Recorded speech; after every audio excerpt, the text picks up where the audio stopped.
We live in a time where there's more and more information about how to improve at climbing uploaded to the internet every single day. And this is both a good and a bad thing. On one hand, there's more information. I want to know everything about this. On the other hand, more information can be really confusing, particularly when we, the coaches and educators, are incentivized to put that information out quickly in short-form videos that lack nuance and context. And no matter who you are, the majority of the information coming out just doesn't apply to you. Deciding what exactly does apply to you is nearly impossible unless you're spending a ridiculous amount of time experimenting with training in an inefficient and likely ineffective way. And now there have been lots of simplest training programs, and honestly, the simplest is to just climb more. And that can work, depending on who you are and how you approach just climbing more. But what can we do to make just climb more actually effective for nearly everyone? On this video, we're going to look at 3 sessions that you can cycle through, indoors or outdoors, to keep improving for a long time, no matter what level you're starting at. Let's go.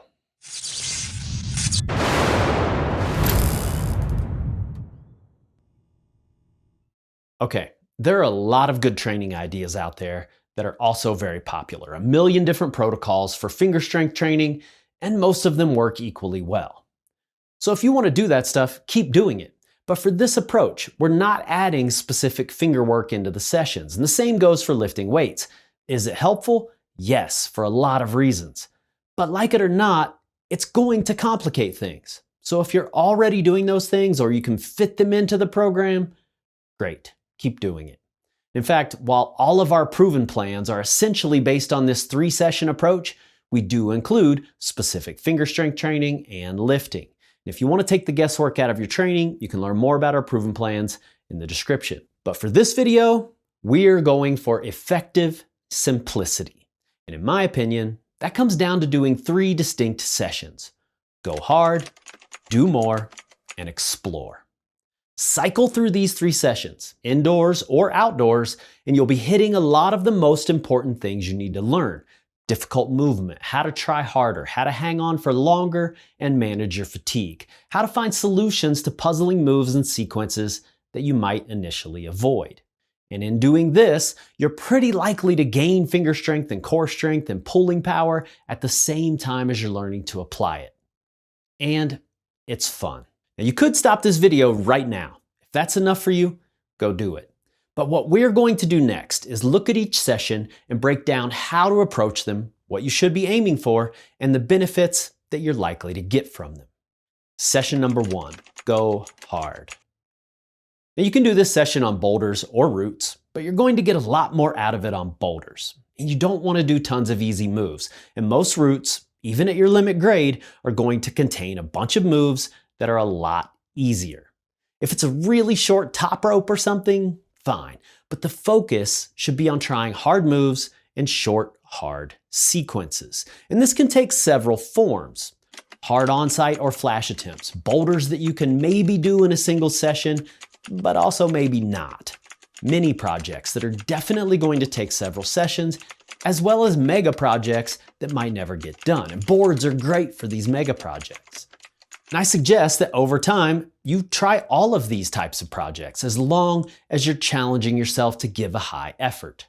And it's pretty likely that across this spectrum, you're going to be grabbing bad holds, doing giant moves, and getting into difficult to hold positions. You're going to fail a lot before you finally maybe succeed. And you're going to be asking your body to adapt to these things.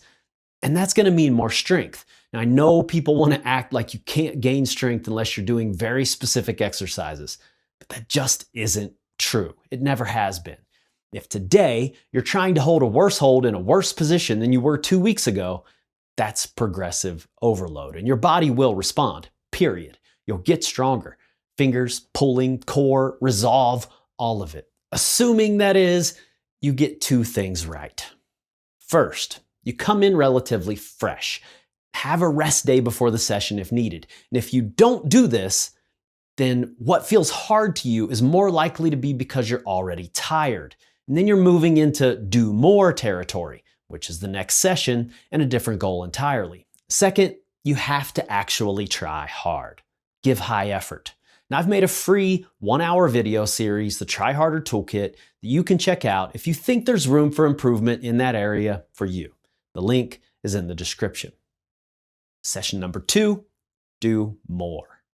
Now, the intensity of this session, because you're doing more, will necessarily drop. But that doesn't mean it's going to feel that way, because you'll be doing more extensive work instead of intensive work. And ideally, a little more of that each session. And this can be done in several different ways, on boulders or on routes. You could count total moves, number of moves in 10 minutes, time on the wall without coming off, number of pitches, connecting boulder problems, or connecting routes. However you want to measure it, just keep challenging yourself to go longer or do more. If you're a relatively new leader and you want to get more comfortable, do this session on ropes, at least some of the time, maybe most of the time. Get above bolts and get pumped. Figure out how to manage that. Get pumped and fall off. Then next time, go a little further before you fall off. Find strategies that allow you to stay on the wall longer. It's all valid, as long as you can continue to challenge your ability to hold on as long as you planned. If you do that, then over time, you're going to gain useful endurance. You'll know how to manage fatigue on the wall. You'll know how much further you can go, even after your brain starts saying that you're going to fall. You'll know how to keep your movement quality together whenever that does happen. And even if your endurance doesn't measure out as top level based on some hanging test or something, you'll be better at climbing the things you want to climb. And that's what matters. And unlike session 1, you don't necessarily have to come into these sessions fresh, but you will likely need a rest day or 2 afterward. That's fine. It's that downtime when your body adapts and gets stronger. And this session is also going to require high effort. It's just a different variety of effort. Like I mentioned before, it's not intensive effort, the absolute try hardest moves, but extensive effort. We'll explore that in the Try Harder Toolkit as well. Session number 3, explore. This session is all about getting out of your comfort zone. Not to the point that things feel like total chaos and you just can't understand the solution at all, but to a point where you feel a little awkward, but you keep seeing progress somehow. That's where we learn the most, and the more variety of moves and positions you expose yourself to, the more adaptable and a better climber you'll become. Now, try the boulders or routes you wouldn't normally. Make up some boulders on the spray wall. Connect 2 routes together with some unlikely traverse. Climb the slabs and the comp problems that you normally avoid like the plague. Challenge your movement skills as often as possible and look for new, novel solutions. Now, unfortunately, this session is the one that most people will skip because it doesn't always feel like a workout. But let's keep this in mind. Climbing isn't only about your body being able to rise to the occasion. In fact, I think most of us agree that the brain is a pretty important part of this thing. It's how we solve problems, of course, but it's also how we convince ourselves that something unlikely is actually possible. We need to build that muscle too. And well, for a lot of us, that's actually what climbing is all about. So think of this as a brain and skill session. You're learning how to be more adaptable. And like I've said probably 100 times in other videos, being adaptable is the most important skill a climber can build.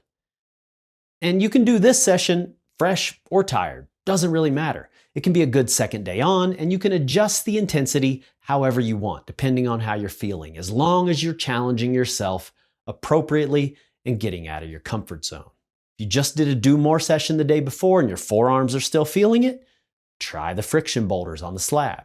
If your pulling strength is way down because you did a go hard session that focused on huge moves, make up weird mantles on the macro holds and volumes around the gym or out in your local boulder field. Now, if you want some direction as far as movement exploration goes, I've made a movement assessment tool called the Atomic Elements of Climbing Movement that will suggest where to focus your efforts. And the link for that is also in the description. Now, I truly believe that if you cycle through these 3 sessions over time, 3 or 4 days a week, consistently, while making sure that you're trying to meet the goals of each session, high quality sessions as often as possible, then you're just going to become a better climber. And like I said before, add in whatever you want to these sessions, lifting, hanging, yoga, whatever. Just be sure not to add so much that you can't continue doing it at a high level. We're keeping it simple for a reason, because getting better at climbing is fun, and overcomplicating it usually just isn't. See you next time.